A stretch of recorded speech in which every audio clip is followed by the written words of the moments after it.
everybody. Welcome to episode 19 of the Power Driver podcast. I am your host, one of your hosts, Daniel, joined by my other two hosts. It's Berman. Chris, disappointed by both of these pay-per-views. Let's get it. I wasn't, but yeah, everyone has a difference of opinion, I will say, heading into this podcast. A lot of drama happened with one certain company, which we'll get to later. But yeah, first we're going to talk about WWE Clash at the Castle 2022, the first UK stadium show in 30 years. So guys, I thought it was a great show. Chris, you were disappointed? Extremely. All right, and you, Berman, were you? I loved it. There was only one match I was fairly disappointed, but out of everything it was great, except this one match. Okay, fair enough. So I think I know what match you're talking about, and I'll agree with you on that certain match when we get to it. But yeah, so to kick things off, we got Bianca Belair, Io Sky, Dakota Kai versus... Oh, I messed that up. It's Bianca Belair, Asuka, and Alexa Bliss, sorry about that, y'all, versus Damage Control, which Io Sky and Dakota Kai are in, and their teammate would be Bayley. So, yeah, a little bit of a botch there. The match went 19 minutes, which was quite surprising. I definitely felt like it did go a bit too long there. We could have probably chopped off 5 minutes off of this one, but it was a decent match, you know. But again, I feel like if it was cut a bit on time, it would have been more enjoyable, in my personal opinion. But not the worst opener you could possibly have. Bayley and her group beat Bianca and her group, which is Bianca's first loss in 2022, if I'm not mistaken. I probably am mistaken. But at least since WrestleMania, for sure. That's a fact. So, yeah, with all that good stuff, it definitely sets up for tonight's match on Raw. It was actually announced today. Bayley's going to fight Bianca for the title. So, yeah, I'm gonna have to tune in for that later tonight. I hope Bayley wins that. I do too, brother. I do too. I think Bianca's had a good run, but I think Bayley, you know, she's missed over a year of action. She's come back with a great group. Why not give her the belt? You know what I'm saying? But yeah, overall, I'm going to give this match a 6 out of 10. Good setup for what could be a new title change tonight. Yeah, for me, this was a good match. I liked how they ended it. I like the what's it called? I think it was Io or Dakota pulling Bianca's hair to keep him in the corner. I think it was Io keeping him in the corner. Yeah, using it as a weapon against her. I really like that because I actually like people kind of taking their own weapons against them. It's always fun to see that. And it was a good moveset-wise to get Bayley to win. It was a pretty good match, fun to see. They had a lot of fun moves that they did, moonsaults and everything. So for me, it's definitely a 6 for me. And yeah, like you said, guys, it was pretty average. It was okay.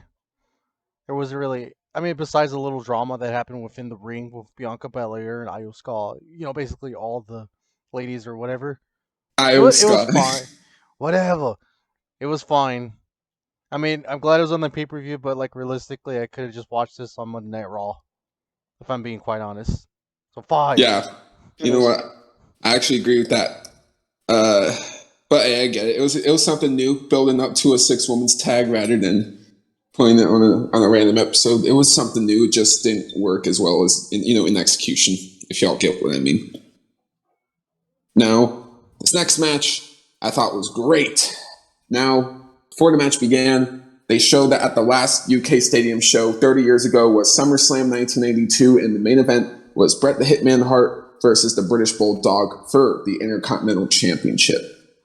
So they showed that Bret Hart was here in attendance, and that was a lovely moment to have Bret Hart say what's up and reminisce on that match a little bit, heading into this current Intercontinental Championship match, which would be between Gunther, who was introduced by Ludwig, of course, but Ludwig also introduced a member. This wasn't his original name back then, I believe, but now it is Giovanni Vinci, and he and Ludwig are now a part of.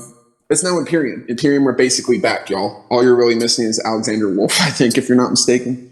But yeah, you've got those three right there: Gunther, Ludwig, and Giovanni. Those are their new names, at least. I don't mind Giovanni Vinci whatsoever, actually. So, with that being said, though, Gunther got introduced right there, and Sheamus, he got a huge ovation by the United Kingdom. They loved Sheamus, and of course, it was two heels, but the crowd chose Sheamus as the lesser of two heels in their eyes. So, great match. It was brutal. Chests were red. The chops were vicious. Chops to the back of the neck. Chops to the chest. Chops everywhere. And of course, you got some brutal kicks, brutal moves, a lot of great spots and near falls.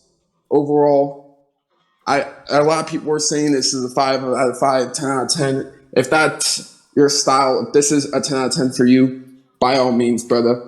It wasn't that for me, but I thought it was a great match. I'm going to give it an 8.5 out of 10. Gunther did retain. So, yeah, he continues his great run. No problem with it. And Sheamus got a huge, huge ovation. And he never really had that match, that really he could use and showcase as, himself as one of, the greats. And this could definitely be one of those examples for him. I definitely think this was one of Sheamus's best matches in a while. I think his Drew McIntyre match earlier this year was still amazing. But yeah, Sheamus has been on quite a roll this year. So yeah, both of them are having great years. No shock, this was a great match. 8.5 out of 10.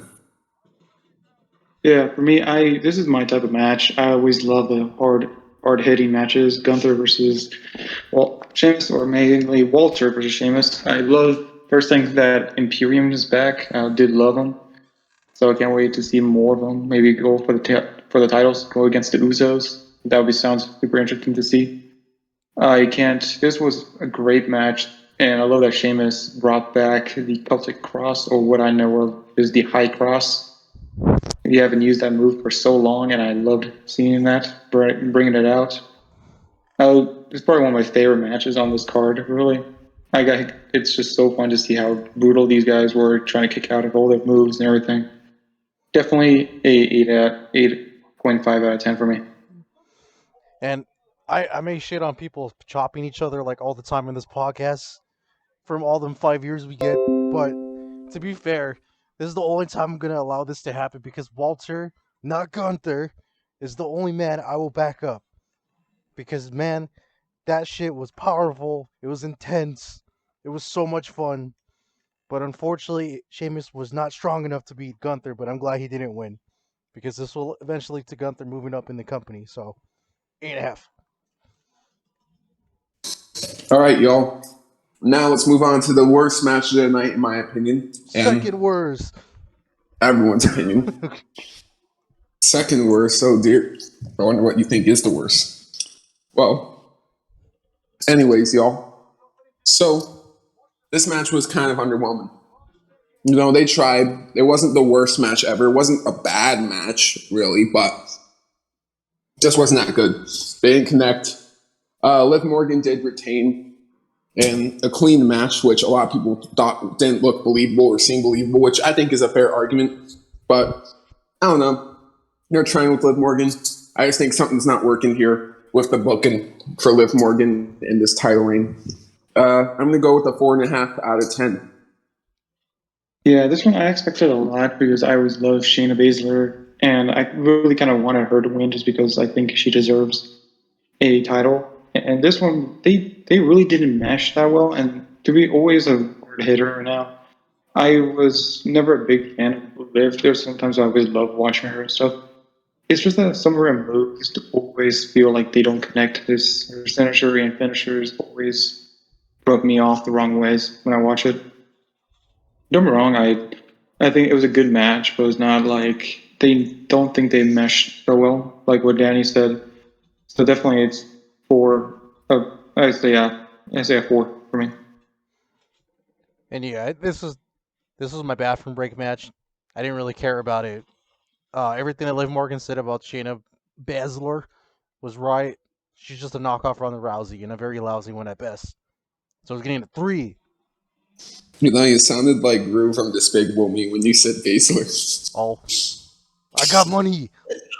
I got money. Oh God! Everyone's gonna think we're Ute fans now. Great. Now, anyways, next match, man. What would that be? That would be yes, Ray and Edge versus the Judgment Day. Now, I thought this match was really good. It was just a lot of fun, a lot of nostalgia from Ray and Edge, and Finn and Damien got some shine in too, and Rhea, trying to get involved here and there, and kind of did a little bit here and there, all that stuff was crazy. You got Dominic kind of make the save, not help Judgment Day win, and he helped Ray, his pappy, and Edge win, and they celebrated after the match, but Dominic ended up kicking Edge in the balls. And Edge just looked at him like, why would you do this? Why would you do such a thing? And Ray was basically asking him that when Dominic gave him a nasty lariat. And he just basically went off. He turned heel. The Judgment Day were just laughing at Ray and Edge, getting betrayed by, familia. So, yeah. Overall, got me excited for Raw, that kind of stuff. It's how you get excited to see get people excited to see what happens next. So overall, I'm going to give this a 7.5 out of 10. By the way, the Lucha Mask and Edge's entrance was pretty cool. Enough said. Yeah, this was a pretty good match. I was excited for this match to see Rey Mysterio and Edge compete again with each other, and even against a Judgment Day. So it was fun. I love the entrance. The Red Devil mask from Edge was great. The match was in general fun to watch. There's a lot of good things. A lot of interferences between between Rhea Ripley and Dominic, but it was fun to watch. As soon as it ended with a nice combination spear, I loved it. And then the heel turn was amazing. I was looking at it like, I feel like I know what's going to happen. I just saw the nut shot happening. The explosive lariat was just brutal for me. It was just so brutal of a lariat just to hit on your own father, and just walked away saying, well, nope. And he just ripped up the t-shirt. So it was a great heel turn, saying like, hey, well, F the family, I'm going to go on my own. I kind of wish that maybe he was going to be with the Judgment Day. Be more fun. But I think even if he's not, it would be fun to see him as a heel the first time, maybe making his own way in the company. So definitely a 7.5 for me. Yeah. I just want to add one thing that you're forgetting, Daniel, about Edge, Lucha Edge. What would that be? He stole that from Sami Zayn because he's just El Generico.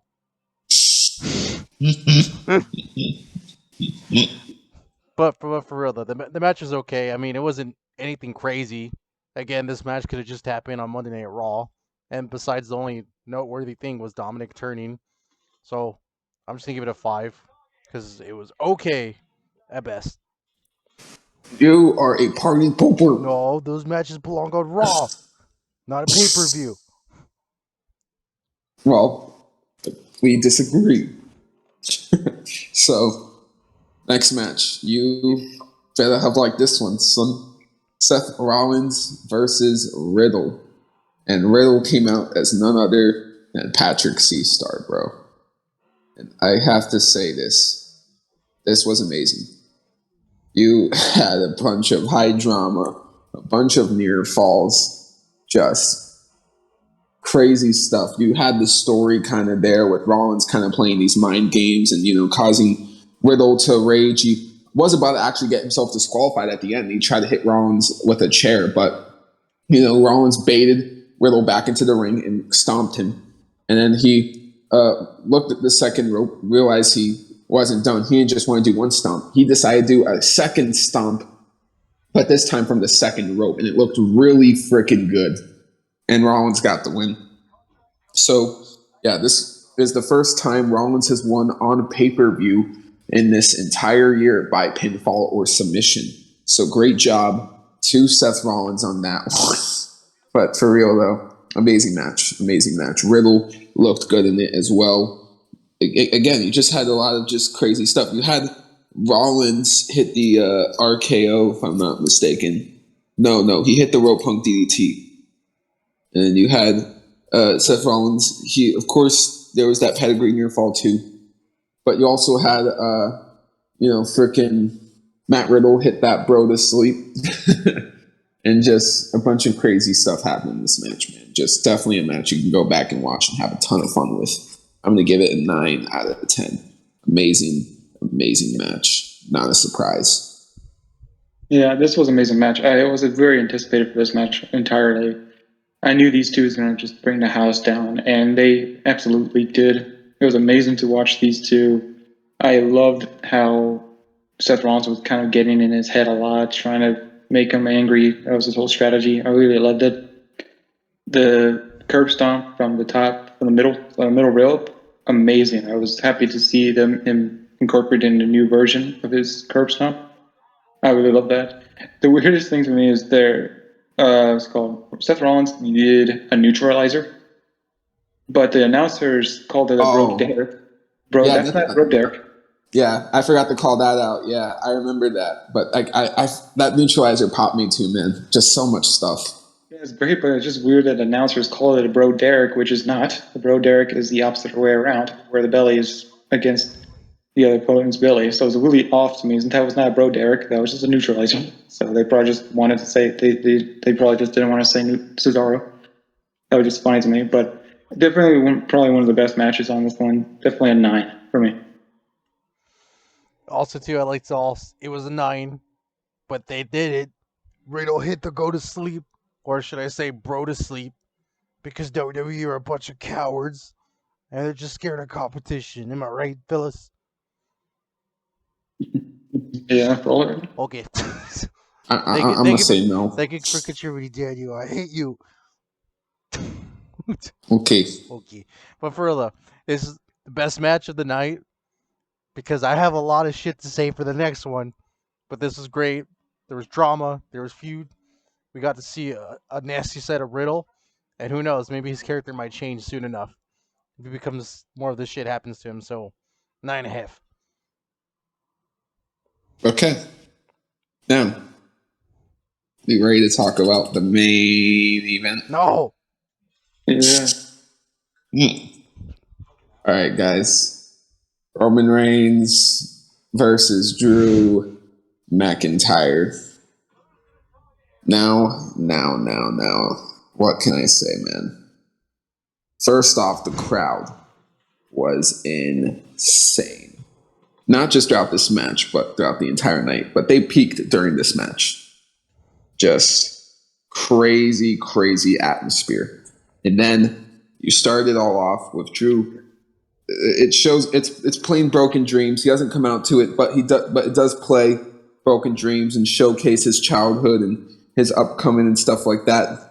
And Drew came out to a huge roar from that UK stadium. And then you had Roman Reigns come out to a huge roar as well, but it was a different kind of roar. It was a roar of boos. So, there were no Usos on this night, just to call out.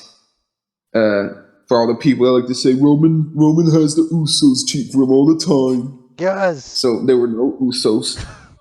And then this match went 30 minutes long. I didn't expect it to go that long, but they went that long.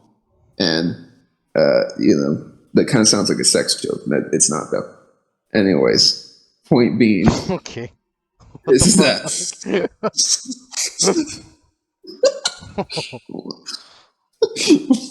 point being is that this match was excellent. So many near falls, so many freaking counters. So much drama in this match. You had Karrion crossing front row causing a ruckus for Drew McIntyre. You had the two kick out of just signatures, and Roman hit Drew with not one, not two. He kicked out both spears, and when he kicked out both spears, I was starting to panic, and I said not one, not two. Just wait on that third. So yeah, they both, or it's just going crazy. Drew almost had it won multiple times. But at the end of the day, certain someone popped up. the street champion, the brother of the Usos, Solo Sequoia. Man, I am excited to see him. And now the bloodline is looking stronger than ever, brother. 5 members and Paul Heyman. And yes, I am counting Sami Zayn. So, point being, though, is that this might have not had all the crazy high-flying spots, but it had physicality. It just, in my personal opinion, was a masterpiece, and it was one of the best wrestling matches from bell start to bell end in this year. It is probably one of the best matches I have ever seen out of Drew McIntyre. And yes, at the end of the day, Roman walked out as champ. The historic reign he's having continues, and everyone wants to say he cheated, he got the help of Solo Sequoia. But let's just all call it like it is. Bobby Lashley, he had MVP. Triple H, how many times did Triple H cheat to win his championship matches? I mean, come on. CM Punk when he was a heel. Stone Cold when he was a heel. Cheating champions, they're not a myth. They're literally so common, it's insane. So, yeah, the whole point of getting mad at Roman for being a heel, doing his job, it's kind of weird to me. It's always going to be weird to me. I thought that this whole thing was a masterpiece again. And overall, Roman has been the most dominant champion in the past 25 to 30 years, and rightfully so. I am really enjoying the ride that we got going here with Roman Reigns, and I hope it doesn't end anytime soon. Like I said earlier this week, I have patience. If they want to break Hulk Hogan's reign, if you're going to do it with anybody, it should be Roman Reigns. So overall, with everything I have said, Drew McIntyre might have lost, but he was the one who got celebrated. And Roman Reigns wasn't celebrated. And he was celebrating in his home with the crowd. And Tyson Fury, a lot of people were confused about the karaoke shit that he did at the end with Drew. I did do my research. And the thing is, Tyson Fury, that's just a thing he always does. He always sings after his fights. That's what he likes to do, whether he wins or loses. So that was the spirit for the United Kingdom that he wanted to give to Drew McIntyre. And that's why they had that moment. So in the end, both Drew and Roman kind of got a win. Roman walked out with the titles, and Drew got celebrated.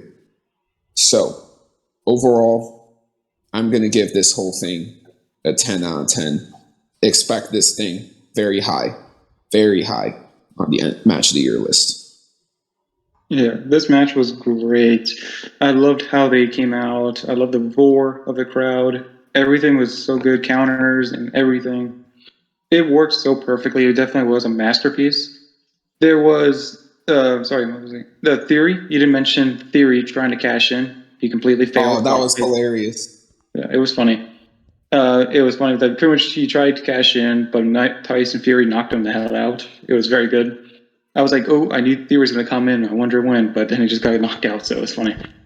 So after that, it was just so many things, and then this is the thing, and maybe that's the explanation why people just don't like Roman Reigns as a heel that much, is that more of the time he has won by this cheating mechanism, is the bloodline, I would call it right now. But so has Triple H. Yes, but he never. That's a big thing to me, and I hear he has pretty much won every match with the bloodline's help. There's a lot of times where heels don't use their cheating as the background as managers. They don't. But he doesn't always cheat.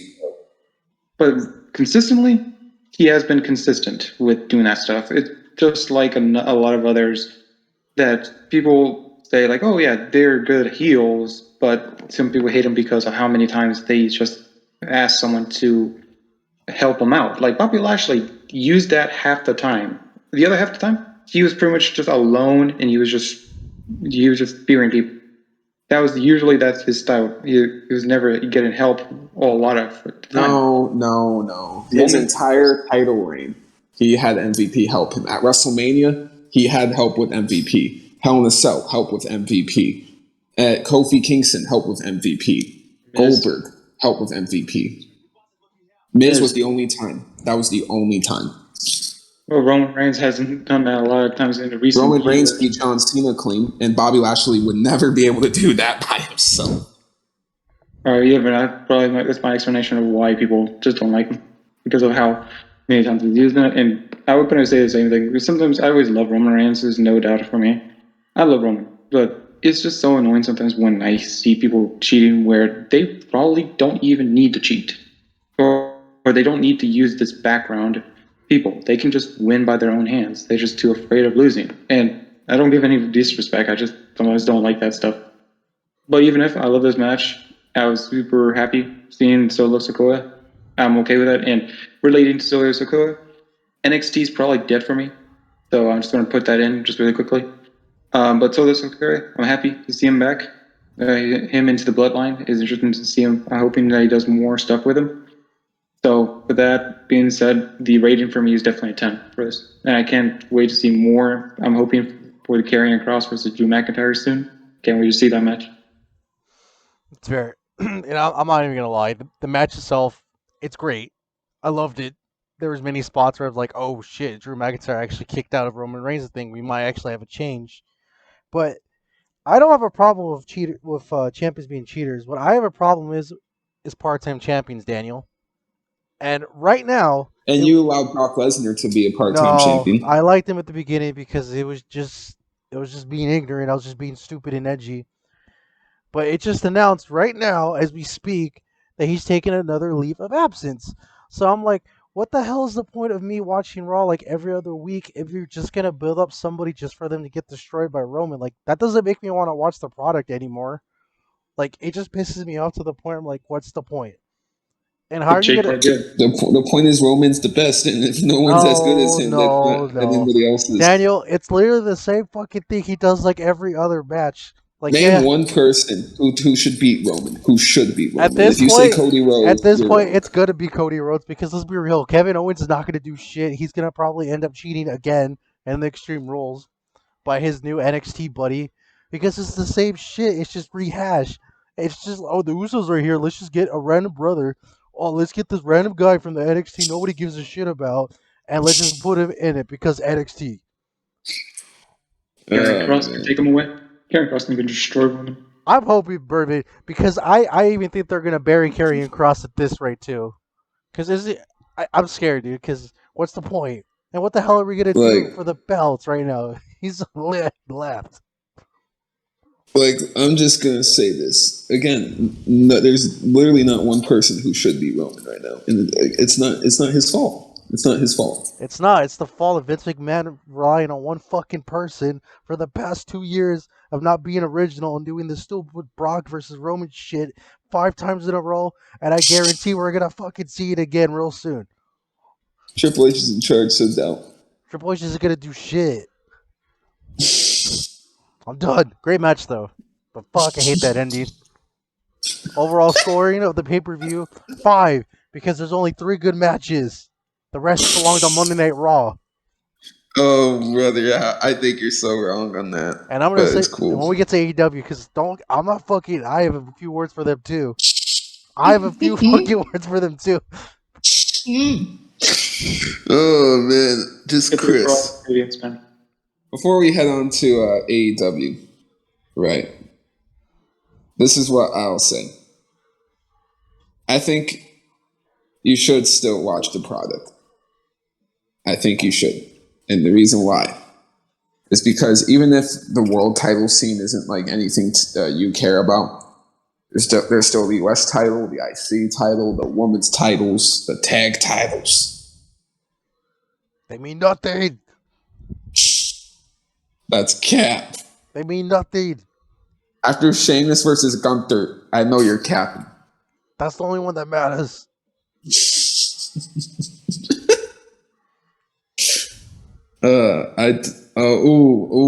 Okay, Chris.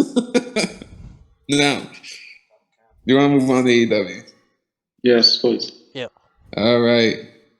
Now, AEW All Out 2022. Now, I definitely didn't think this was as good. Clash of the Castle. Clash of the Castle, I'd say is an 8 out of 10. This show's a 7. I think that's very fair. But yeah, where do I begin? I begin with the 0 hour, and that is with the AAA Mixed Tag Team Championship match. Sammy Guevara and Ty Conti versus Ortiz and Ruby Soho. Now, the 0 hour actually began when Sammy and Ty were getting interviewed, and Sammy was talking about how much Chicago loved them, referring to themselves as America's favorite couple. And they said, Sammy says, I know what Chicago wants to see. They want to see me and Ty make out. And they booed extremely louder. So, they did make out for a bit, but then there was some honk. And Sammy was like, what the hell? Who the fuck is interrupting my kiss? Get the hell out of here. Who the hell is doing this? And then basically he got ran over by Ortiz and Ruby Soho on like a little cart. And then they were dragged to the ring. Short, simple, sweet, but fun match. Even though we saw this 2 times before and it didn't need to be on the pay-per-view, I thought it was fine and good for what it was. So I'm going to give it a 7 out of 10. And that's all I could really say about that, because I don't really want to spend too much time talking about a match that really, in my opinion, shouldn't have really been on this show that much. This match was not that bad. It was fun to see the introduction of it, but simple enough. Is just a 7. It was just, honestly, it was average, but the only thing that should have happened was because of this match. I mean, I don't really care for Ruby Soho, but apparently she broke her nose during this altercation because of Ty Conti. And this match... Wait, what? Yeah, that really happened. She actually got her nose broken in by Ty Conti during a spot during this match. So that kind of tells you, like, not only Ruby Soho can't do a pay-per-view, she also gets her nose broken during a 0 hour nobody cares about. It's going to be a 5 out of 10. Oh my god. Well, okay, hold on. Isn't that more on Ty Conti for being stiff? Yes. Point is, I don't like any of them. So let's move on. We don't like these ones. All right. FTW Championship match, Hook versus Cool Hands, Angelo Parker. I forget his name is Cool Hands. Now, what can I say here? I thought this was average. Yeah, this was very middle of the road stuff here. Short, simple, sweet. Hook wins. Nothing else can really be said. I'm going to give it a 5. Yeah, it was fun. The big thing to me, I'll give it probably lower for me, 4. I would give it a little bit lower, but it was because mainly Action Bronson was there. It was fun that he just got in the ring and just helped out. It was fun. So for me, it's a 4. It's going to get That 5. was a fun moment. It's only getting 5 because it lasted like 5 minutes. 5 for 5 minutes? Yeah. Fair enough. Now, All Atlantic Championship match, Pac versus Kip Sabian. Now, I found Kip to be kind of a boring wrestler. I'm not going to lie, before he returned. I'm actually glad he, improved over time. He definitely seems better. Spotted those little improvements in this match. The one thing I find weird about him, though, is his character. Like, all right, he's underrated, underappreciated, and he's over it. That's the whole little thing, right? And he has the box over his head. He was in the crowd for over 5 months with that box over his head. So what's the big point of all of that? And, I kind of see him talking to, the box, kind of like a psychopath. And I think he actually got, you could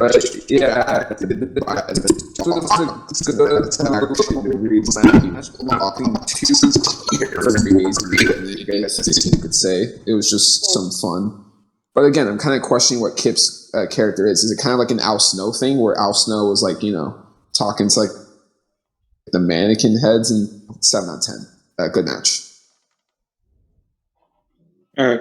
Yeah, it's not that bad match. I actually love Kid Sabian in general beforehand, and I love his look is really fun to me, and I think his match was very fun. I did love it, so I give it a seven for me. I'm actually gonna go Berman, and this time I'll give it a 7-2. It was probably one of the best matches for the 0 hour. Daniel was cringing really hard with his little speech when he was looking at the box in the middle of the ring. He's just like, "What do I do It was to a so fucking fucking box?" bad. It But was so but bad. I kind of liked it because it was something like Mankind would do, that kind of shit, but like times 10. So it was It's not entertaining. really. You like Roman Reigns? Shut up. I like Boxman. All right, we're not the same. We're not the same. But to keep it simple, it was fine. It was entertaining. 7 out of 10. Well, okay. Last match in the 0 hour: Eddie Kingston versus Tomohiro Ishii. I might have botched it. I don't think I did. Now, Yes, I wait. What? yes, he did. Oh, Tomohiro Ishii. There you go. All right, there you go. So now, all I have to say is this: great match, man. A lot of chops, a lot of throws, suplexes, stuff like that. But it was great.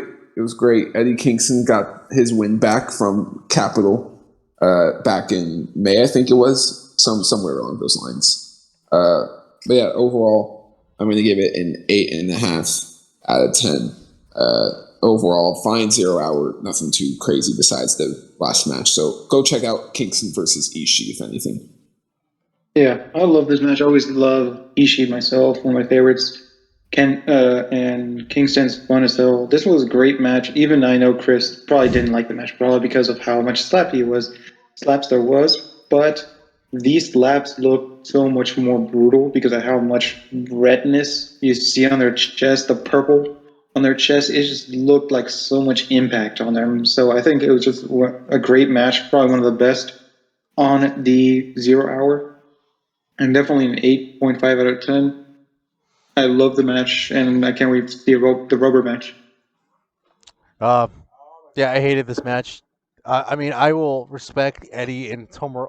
I mean, I'm not even gonna try, dude. I'm gonna pronounce it wrong. Say Point is, Ishii. Ichi. There we go. So point is, those slaps were brutal. I literally put a timer. They were doing this for 4 minutes straight. I've already seen this match like a year ago. It's nothing new. I could have lived without it. So it's gonna get a 6. Bland and mid. Not surprised. Yeah. Well, because now we move on to the main show. The Casino Ladder Match. Willer Yuta versus Rey Phoenix versus Roosh versus Andrade El Idolo versus Claudio Castagnoli versus Dante Martin versus Pentagon versus the Joker. Now, I thought this match wasn't terrible. There were some good bumps and stuff like that. But the ending was just so weird and badly executed, with Stokely having a bunch of masked men attack the competitors and him just kind of taking down that casino thing. And then you have a man in the devil mask basically take it. And everyone, including myself, was probably thinking, if this isn't MJF, then this is stupid. But yeah, is this a match we're ever going to go back and rewatch? No, it was just used as setup for an angle. But I feel like we could have gone even longer with the match before all that really had to happen. So overall, I'm going to go over 4 out of 10. I'm kind of underwhelmed in this particular match. Yeah, probably the same with me. First off, it was really good. I loved how they were going at each other. Dante Martin was just so fun to see the high fly and everything. But as soon as these Stokely came out with his people, it ruined the whole thing. It kind of went off, and then the Joker came in, which I love the music. I always love the Rolling Stones for me. The mask was just so way too creepy. First time I actually thought it was EC3 because it just had this walk to him, so it kind of looked like EC3 to me. But it was just underwhelming for me. I was expecting a lot more. So definitely for me is probably saying 4. Yeah, I'm just gonna give it a 3. It was bad. Not only was the mask reveal disappointing, when we first saw this, there were so many botches in this damn match. Like for instance, like Claudio was trying to like set up like this ladder maneuver that took like a hot 2 minutes just for I forget who was on it. I think it was like Dante or Yuta, just to like barely Andrade. Andrade. There you go. Thank you. Just to barely fall off, and it just mistakes That was after so mistakes. stupid. It was just bad and unnecessary, and then it put me in a bad mood because it was like, oh god, it just wasted my $30. So 3 out of 10 for my $30. Yeah, you know what? I feel that. A lot of unnecessary and stupid shit definitely happened in this match. Now, match of the night, I think we can all say here. The first ever AEW Trios Championship match. The Elite, Kenny Omega and the Young Bucks versus the Dark Order, Hangman Adam Page, Alex Reynolds, and John Silver. Now, everyone was trying to say that they were worried about this match because of it having follow-up the Dynamite Classic we got. Well, not Classic, but you get what I mean. The fantastic match between the Elite and United Empire we saw on Dynamite earlier this week. So, with that being said, though, I think this match was able to follow up. Was it as good? I'm not going to try to compare too much, but I will say that this was a fantastic match. And definitely one of the best trios matches you're going to find this year for sure. A lot of drama, a lot of emotion, the want to win from both teams, and the history is there with Hangman Page and the Bucks. One of the things I loved about this match was you had, Hangman Adam Page go for the buckshot lariat on Kenny, and you had him look back at, one of the Jacksons, and it was kind of like, referring to that Full Gear ending from last year, Full Gear 2021, when, the Jacksons just kind of stood aside while Adam Page hit the buckshot lariat on Omega. But this time they didn't let him hit it. They were siding with Omega, and probably partially because gold was on the line too. So Omega, had enough time to duck the buckshot lariat thanks to that, and he got buckshot lariat himself by the other Jackson. That whole spot was just fantastic. And then you also got a lot of crazy near falls. At one point, you had Silver nearly pin Omega. Crazy. And then, it all ends, though, when Adam Page does hit the buckshot lariat. He tries to go for Kenny, but he ducks, and he accidentally hits John Silver. And one of the Jacksons grabs Adam Page, and he holds him to keep him away from Omega while he pins John Silver to get the win. And Reynolds and Silver look pissed after the match. Hangman just really looks upset. And then the Elite have stood tall and they're victorious again. Omega was basically looking at Page, repeating, "You will never beat me again," basically referring to Full Gear 2021. And then as the Bucks and Kenny were walking to the back, Kenny looked at the camera and said, "Hey, you boys in the back, try to beat that bitch." And that was basically it. So again, fantastic match. 9.5 out of 10 from me personally. Yeah, this was a great match. I loved how they did everything. It was definitely a 9.5 for me. It's just so good. They brought so much stuff. I would like the beginning where like Hangman was really hesitant to like attack them or injure them or very really mess them up a lot because they were friends. But in the middle of the match, he started just saying, "Well, fuck it, I'm gonna go haywire on these people and just start attacking." So I really like this conflict of interest on this. But I loved the ending, and I loved all the stuff that they did. It was just way too perfect, a masterpiece of a match. The best trios match you would probably see. Definitely 100% 9.5 out of 10. And then I'll agree. It was 9.5. I'm not even gonna lie. That that shot of just Adam Page just hitting Johnny Silver was so fucking tragic because I was just like, no, you fucking idiot, you ruined it. And this is eventually going to lead to like him going down that path again we saw like 3 years ago. The match was excellent. It was another classic banger. And it showcased Johnny Silver. He was the real MVP. The Young Bucks and Kenny were also great. And it just shows him that this was the best match of the night, in my opinion. So I'm going to give it a 9.5. Crazy what wrestling can do to people, Sad. Yeah. So we move on though to TBS Championship match, Jade Cargill versus Athena. It started on a very strong note when you had Athena hit Jade with the her finisher, but Jade kicked out. They went at it for a little bit. It was a quick match, but they knew what they were doing with their time for the most part. But Jade Cargill won in the end, and she won. Overall, pretty decent match, but if this was what they were going to do, I don't think it needed to necessarily be on this pay-per-view, but it was fine. It didn't harm me. And yeah, Jade won. I know I complained a lot about the possibility of Jade winning, and yeah, I'm not really very happy with the victor in this particular case because I feel like Athena was going to be that person, but now I'm thinking it might be Chris Statlander. So we'll have to see. She's out with an injury right now, but when she returns, maybe she'll get that hype and beat her. Hopefully that can happen. Maybe at the next pay-per-view, Full Gear. So overall, I'm going to give this match a 6.5 out of 10. Hopefully Athena doesn't, get lost from here. Hopefully she finds a placement on this match card. No, I mean, not on the match card, but just in general in AEW. Yeah, I don't know. This is kind of pissed me off, though, just because first thing first, I liked how Jade Cargill came in, kind of looking like She-Hulk. I love that. They didn't really say it that she was She-Hulk, but that's what she was trying to go for. And I do like that. It was fun. And Athena's entrance, amazing too.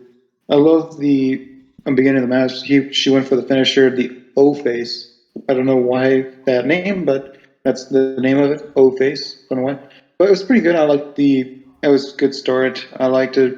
The interferences with Jade Cargill and stuff. I felt like Jade Cargill was going to win. And here's something I've always noticed from pretty much every Jade Cargill match. Every time she has a championship match, her daughter is there, and she never lost. And it's always that type of thing to me. And like, well, if her daughter's there, that means she's never going to lose. It's like a weird thing. It's kind of like this is why I feel like to me Jade Cargill is like another Roman Reigns, but now in AEW in a woman version. And it's like who's gonna win? It's so annoying to see how many times Jade Cargill and even I think Athena should have won 100%. She's probably one of the best out there, and you just let her get defeated by a cheater who doesn't have good matches most of the time. And it was really disappointing for me. And I'm hoping Athena gets better. Maybe she goes against Toni Storm, at least, maybe for the interim title. That'll be fun to see. But for me, I was very, very mad at this match. So definitely 4 for me. Honestly, Bourbon, you're right. I was gonna be fair and give it a 6, but you brought up a lot of good points. So it wasn't bad, mind you, but the problem that I have with Jade is the fact that she's 37-0, right? Which you think by now that she would at least be somewhat decent, but no, not really. She's still green, literally, and in wrestling skills. And quite frankly, I'm getting sick of this because, like you said perfectly, Bourbon, she's literally the Roman Reigns of the women's division, and at this point, no one's gonna beat her. And it's just disappointing, and it was a waste of time. So let's gain a 5. All right, well, next up we got Wardlow and FTR versus Jay Lethal and Motor City Machine Guns. Now, there was a nice moment that happened after, but I have to say it. I hated this match. And why did I hate this match? Because nobody gave a shit. The wrestling in it itself, you can say, wasn't the worst, but they were definitely botches. Dax Harwood messed up on the rope-assisted Liger Bomb. He actually almost missed the rope entirely, and that could have been terrible for his opponent.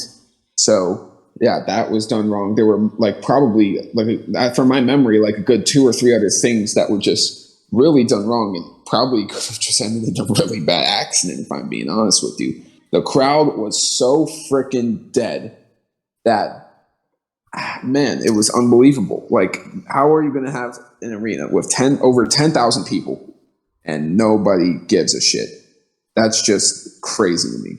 I mean, I understand why, because I didn't give a shit either. The match literally, I was actually struggling to stay awake, and so was Chris, actually, when we were watching this live. This was a struggle, an absolute struggle. And Jay Lethal, he has not been impressive in AEW whatsoever. Just absolutely unnecessary he has been for this company.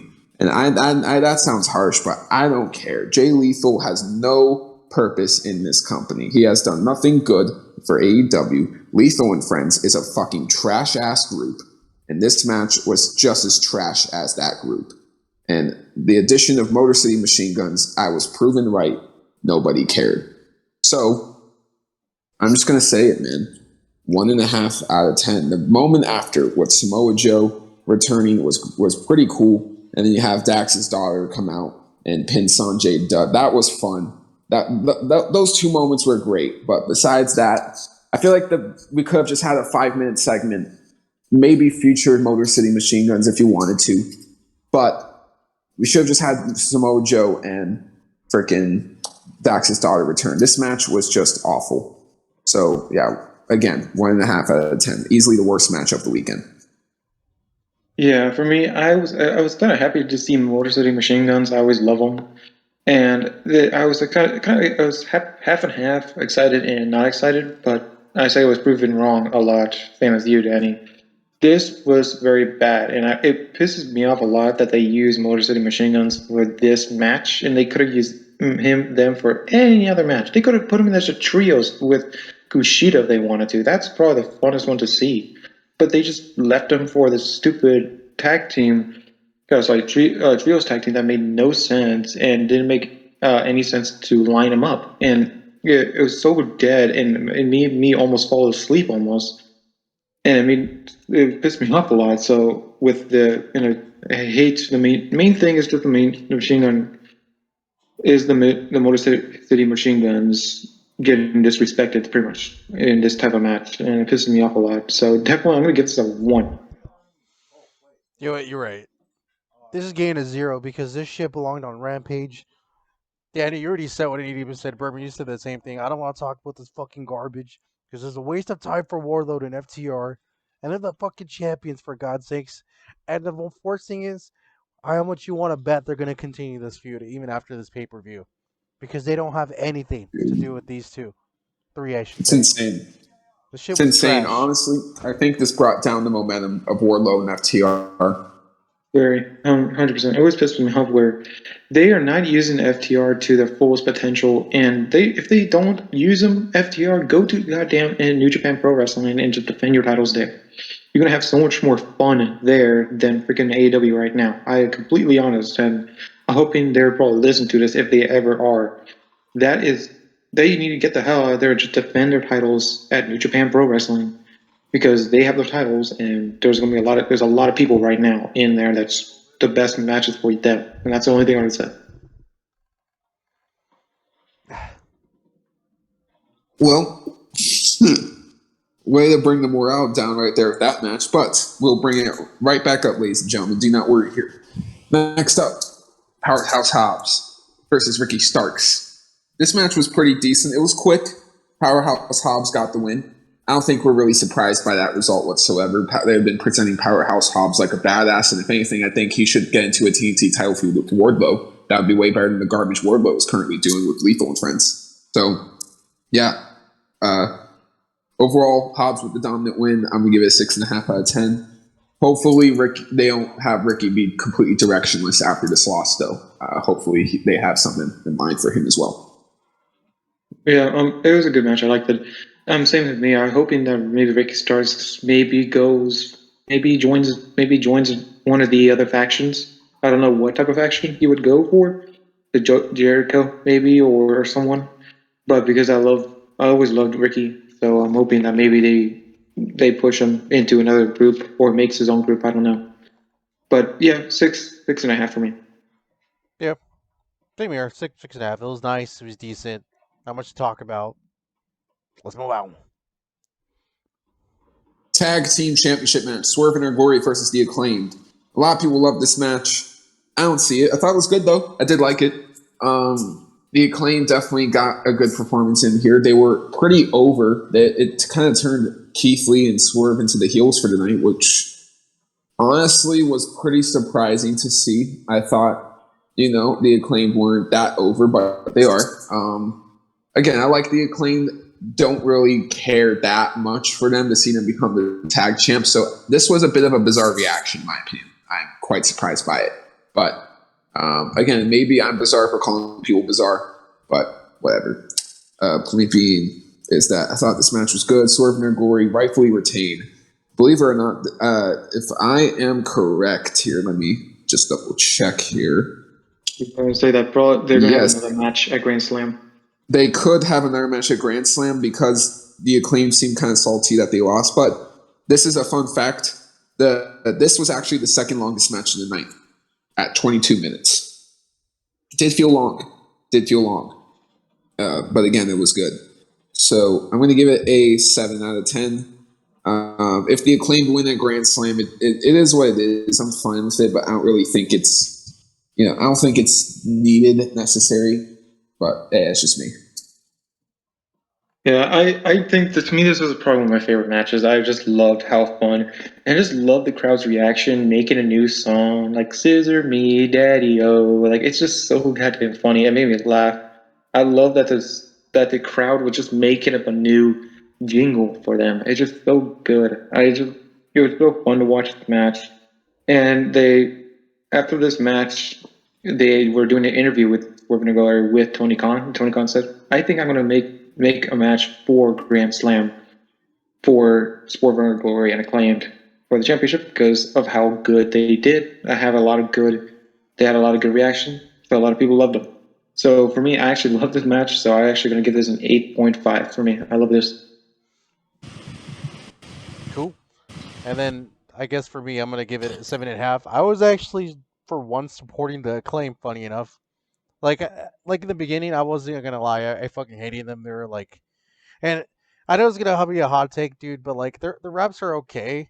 But what's kind of cringe is that the fact they keep like bringing like politics like into like wrestling. I'm like, dude, I don't give a shit about Yeah, they politics gotta in your stop that. rapping. Just it's not funny. You're not getting a reaction. It's cringe, no matter what side of the spectrum you land on. But anywho, I was rooting for the Claim to win. I respect them. Oh, okay. But anywho, it was fun. It was decent. I'm sure the Claim can get built up soon enough if they do it correctly, and then you have them feud with the Ass Boys soon enough for the next title. So that could be a little fun. So for that reason, 7.5. Just all right. I have something to say Yo, really quick though, Chris. listen. Okay. Just think about this though. 1 year ago, we went from Lucha Brothers versus FTR to now the Acclaim versus the Ass Boys. Well, we're not gonna get FTR, so they're just gonna be props for Jay Lethal and friends. Oh, good lord, good lord, good lord! If that's the case, man. Now, next up, this was a match you were very excited for, but I think it kind of underwhelmed you. I thought it was good. I didn't think it was great. Bryan Danielson versus Chris Jericho. So, guys, I'm gonna be honest here. Bryan Danielson's entrance and that dude who like did the intro and everything. I don't want to hear it from you, Mister. No, not even gonna be a hater. For the longest time, I thought it was sung from a woman. You son of a bitch. No, it wasn't. You're just fucking trolling. They did not even sound like a woman whatsoever in that song.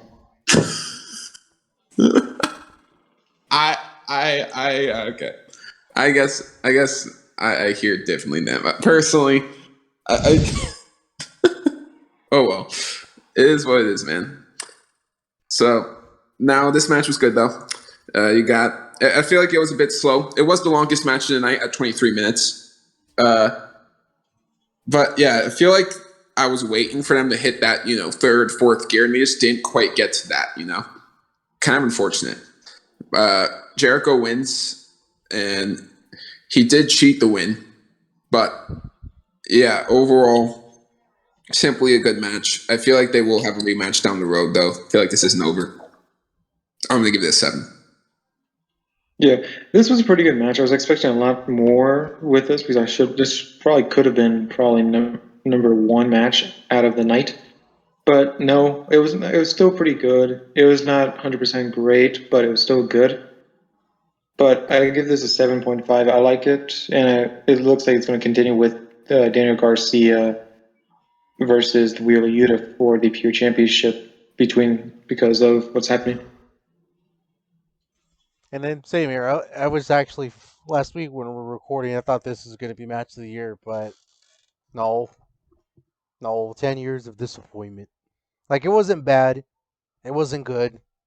It was somewhere in the middle. So personally, I'm just gonna give it a 5. It was average. Damn. I was big sad. Well, next match, House of Black, Darby Allin, Sting, and Miro. Overall, pretty good match here. You got some pretty fun spots overall. Darby got his ass kicked a lot, I must say. All he really did in this match, from my memory, is the coffin drop suicide dive in the Last Supper. But besides all of that, the majority of the offense really did come from Sting in this match when it came from, the good guys. And overall, Darby did get the pin, though, so that is something. And he pinned Malachi Black to win the match here.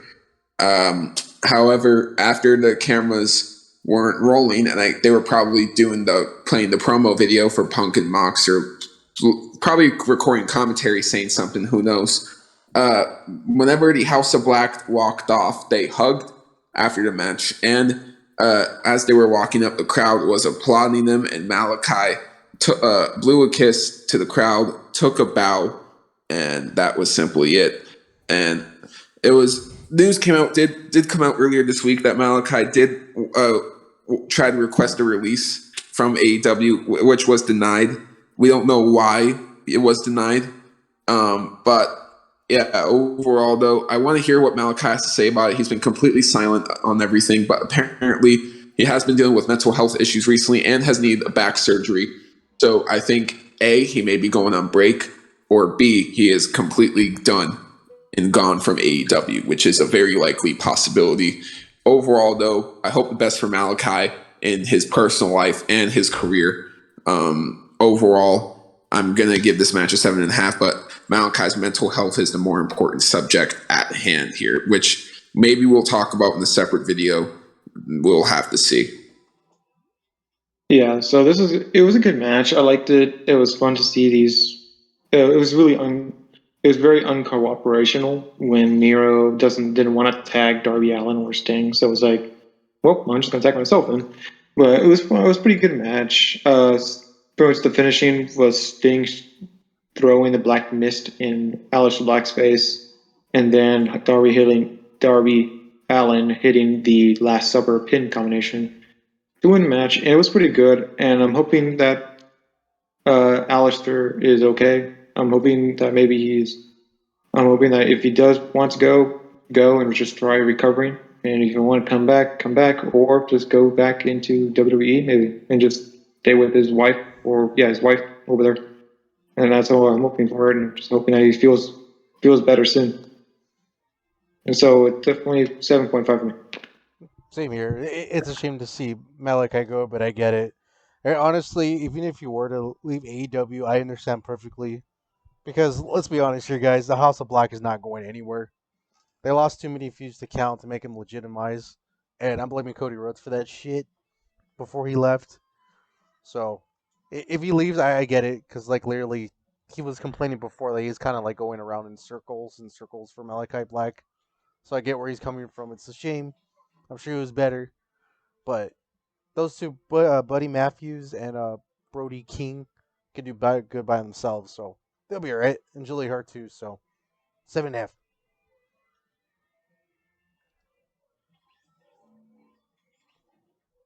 All right. Well, shit. So, main event now. AEW Championship match. Jon Moxley defending against the hometown hero, CM Punk. So, what am I going to say here? I thought this match was amazing. Absolutely amazing. You had just crazy stuff going on in this match. Wait, You Daniel. had Daniel, wait. Before we get to that, you almost forgot. what? You forgot about the 2 matches with Jungle Boy and the Women Championship match. Before we get to that, Oh, okay. I mean, you can just skip the So Jungle Boy shit. honestly, okay. This is what I'll have to say here. Before I get to those 2 matches, which you know what, we'll talk about those 2 matches before the main event. This is what happens, right? Whenever you have 15 matches on a pay per view, AEW, these shows are too fucking long. Get your shit together and figure out what to do with this company for real, because this is just stupid. Now, the 2 matches I forgot. Okay, women's title match. It was decent. I thought that there was some fun drama towards the end with Jamie and Britt. Tony getting the win was the right decision here, though. What else? And then yes, the Christian Cage Jungle Boy match. Yeah, it was gonna happen, but then Jungle Boy got choke slammed, and by Luchasaurus. It was a betrayal. Choke slammed onto the stage, and he got thrown into the ring after the attack. Christian hit a spear. He kicked out, but then he set Jungle Boy up for the kill switch. He blew Jungle Boy's mom a kiss, hit the kill switch, hit him 1, 2, 3, and that's the end of that. Overall, I'm not going to give that a grade. Last 23 seconds, they're probably going to do a rematch later. But yeah, I think that I'm kind of disappointed that match didn't happen, but whatever.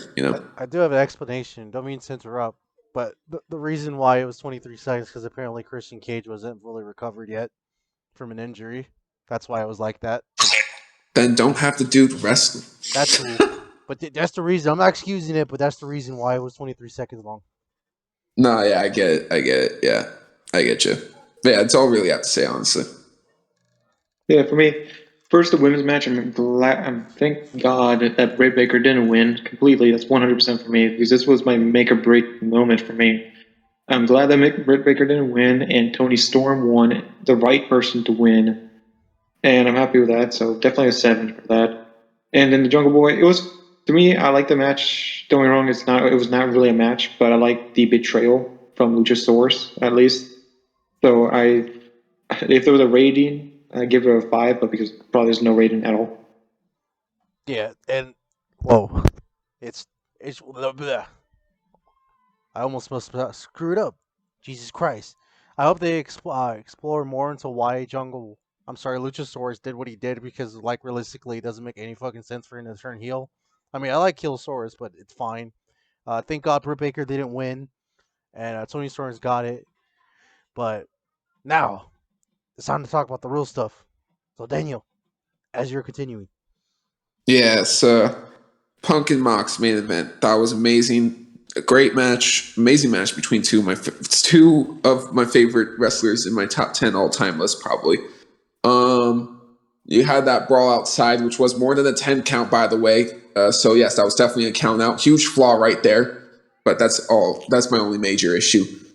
Just great match. If I'm not mistaken, CM Punk is the first person to kick out of the GTS in AEW.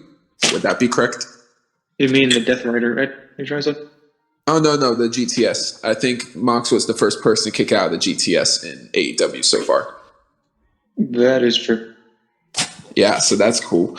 I know for a fact people have kicked out of the Death Rider in AEW. So, yeah, interesting though. Fantastic match though. I already said that over and over again, but yeah, it's all I can really say about it. Just great stuff here. Overall, Punk won the championship. He's the new champion, a 2-time AEW champion, and the match is a 9. I'll talk about what happened after, but I'll let these guys talk about the match first. Yeah, this match was great. They probably just did that ring out of the crowd just for Chicago. Probably people wanted to see a close-up fight in Chicago because that made sense. So they just let it go, so it would be more fun. So this match was great. I loved how they did it. The GTS counters, the submission counters, like the leg submissions, everything was great. CM Punk pretty much getting his revenge from pretty much using that roundhouse twice in that match without breaking his leg again or breaking his foot. So at least that was fun. It was good to watch. The 100% 9 for me. And yeah, I wasn't sad. I knew it was coming, so it's getting a 9. But Daniel, take it away with the crazy shit that happened afterwards. So the man in the devil mask. Before we get to who that was, there was a voicemail playing when the arena, went pitch black during Punk's celebration. It was a voicemail. That voicemail was Tony Khan's voice. And he said that, he was willing to pay this person more amount of money, X amount of money. And then, he said he'll put him as the Joker in the casino ladder match. He'll give him everything he wants, essentially. And then it rolled to a clip in Ring of Honor back in the day of CM Punk talking about the devil. And now MJF is that devil. And essentially they're 1-to-1 with their history. MJF has a reason to be back.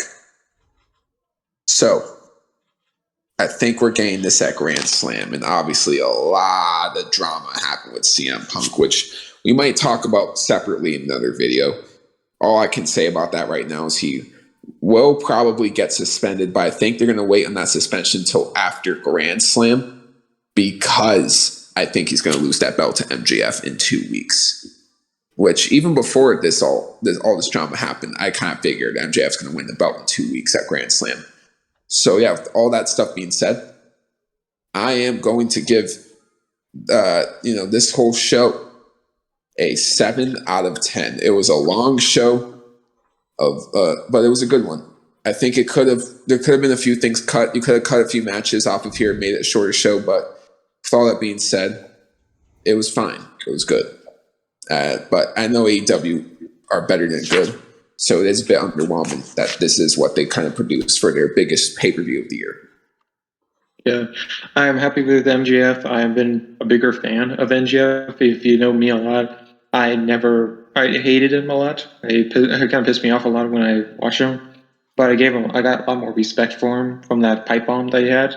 So I'm hoping that he's come back and he's returned with the fire and he's more like this anti-authority figure, which I'm hoping that'll be fun to see. And I'm hoping that maybe he fixes some signatures and finishers, maybe change them a little bit off, maybe incorporate some new things. And I'm hoping that this is more great, better things from MJF. Can't wait to see it. So definitely for me is a 7.5 for me for this whole entire show. Yeah, it wasn't a bad show. Was it worth the 60? Kind of. If anything, I would prefer to see less matches, like Danny were saying, because like half the time these matches did not need to belong here. They belonged in Rampage, but to keep it short and simple, I'm just gonna give it a 6. And this is probably the lowest rating I gave to AEW. So don't fucking come at me with AEW fanboy shit, because no, they could do bad things too. But hopefully this is the end of it, because this shit was unexcusable. This is a bad pay-per-view, the weakest pay-per-view besides Ring of Honor. Damn. Like I said, the AEW has some things to change, but yeah, we have different opinions on these shows, guys. Overall, though, it was what it was. Fun weekend, in my opinion. It could have been more fun, but it was fun. Thank you all so much for watching this podcast. I've been Daniel. I'm Ben Berman. Chris. And we'll see you all in the next one. Take it easy.